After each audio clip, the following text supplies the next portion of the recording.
je vais vous parler des convulsions fébriles qui sont très courantes chez les enfants. Et même si, en tant que médecin, nous disons que les convulsions fébriles sont fréquentes, pour un parent, surtout de nos jours avec les familles nucléaires, cela reste très inquiétant. Cela peut se manifester simplement par un roulement des yeux vers le haut, des spasmes toniques ou des secousses répétées.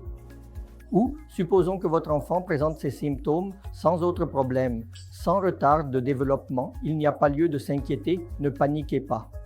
Gardez l'enfant dans une pièce bien aérée. Et ensuite, si l'enfant porte des vêtements serrés, enlevez-les simplement et observez. En quelques minutes, tout ira bien. Aucun autre médicament n'était nécessaire. Le seul problème, c'est que lorsque des crises surviennent sans fièvre chez des enfants ayant des antécédents de fièvre avec crises récurrentes, alors il peut être nécessaire de procéder à d'autres investigations, EEG, électrolytes, calcium, imagerie et parfois même des analyses génétiques, car certaines maladies génétiques peuvent se manifester de cette façon. Alors, quand devons-nous nous alarmer?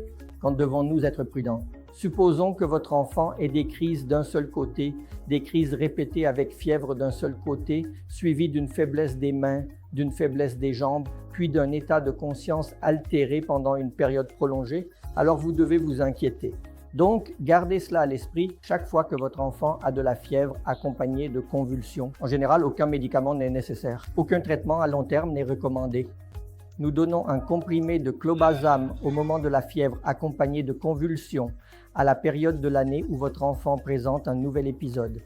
Mais en général, ces médicaments ne sont même pas prescrits à l'étranger. Nous avons constaté que ces médicaments sont surtout utilisés dans le sous-continent indien. Donc, même une montée soudaine de la température peut provoquer des convulsions. Ne paniquez pas, laissez faire. Cela se calmera tout seul. Consultez votre pédiatre et votre neurologue après la crise.